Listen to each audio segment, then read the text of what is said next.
ফালাম্মা আসলামা, বাবাও রাজি, পুতেও রাজি। ওয়াতাল্লাহু লিল জাবিন,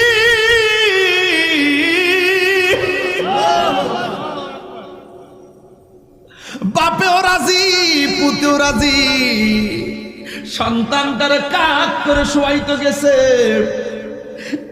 এরপরে সন্তানটা বাবারে ডাক দিয়ে বলে, আব্বা, জবাই করার আগে তোমার কাছে একটা কথা আছে।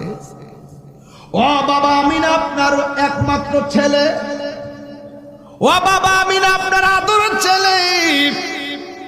আমার চোখের দিকে তাকায়া কেমনে আপনি আমার গলার মধ্যে ছুরি চালাবেন? আমার দুইটা চোখ বেঁধে ফেলেন, যেন আপনাকে আমি না দেখতে পারি। চোখের দিকে চোখ পড়ে গেলে বাবা সহ্য করতে পারবেন না। সন্তানের কথা মতো চোখের মধ্যে বাঁধ দিছে। এবার ডাক দিয়া বলে, বাবা, আমার হাত পায়ের মধ্যে বাঁধ দেন। গলায় ছুরি চালাইলে তো আমি একটু নড়াচড়া করতে পারি, আপনার জবাইয়ের মধ্যে অসুবিধা হতে পারে। আপনি আমার হাত পাগুলো বেঁধে ফেলেন। হাত পায়ের মধ্যে বাঁধ দেওয়ার পর গলার মধ্যে ছুরি চালাইয়া দিবে।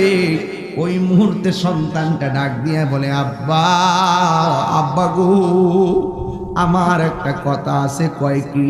আমার চোখের বাঁধনটা খুইল্লা দেন, হাত পায়ের বাঁধনটা আপনি খুইল্লা দেন।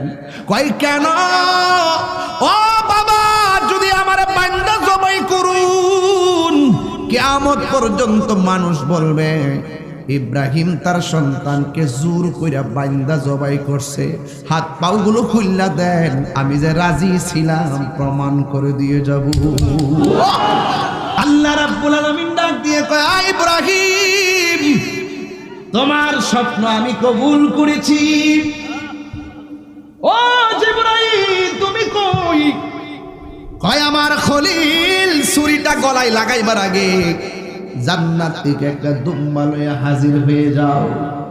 দুম্বা নিয়ে সামনে হাজির হইয়া ডাক দিয়ে কই, ও ইব্রাহিম, আল্লাহু আকবার, আল্লাহু আকবার, লা ইলাহা ইল্লাল্লাহু আল্লাহু আকবার, আল্লাহু আকবার ওয়া লিল্লাহিল হামদ। জিবরাইল কই, আল্লাহু আকবার, আল্লাহু আকবার, লা ইলাহা ইল্লাল্লাহ। আর নিস্তিকা বলতেছে, লা ইলাহা ইল্লাল্লাহু আল্লাহু আকবার। আর ছুরির নিচ থেকে সন্তান বলতেছে, আল্লাহু আকবার, আল্লাহু আকবার ওয়া লিল্লাহিল হামদ। জোরে জোরে কি সুবহানাল্লাহ বলা যাবে না? উপর দিকে আওয়াজ আসলো, ইব্রাহিম, গোশতগুলো ভাগ করে নিবা।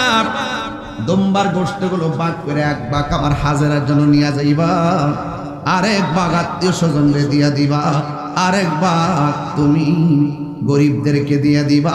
সেখান থেকেই 3টা ভাগ আমরা করি। এখন সেই ভাগ আছে না নাই? সেই দিন যদি ইব্রাহিম আলাইহিস সালাম কর্তৃক ইসমাইল আলাইহিস সালাম জবাই হতো, তাইলে কিয়ামত পর্যন্ত বাবা কর্তৃক সন্তান বলি হইতো।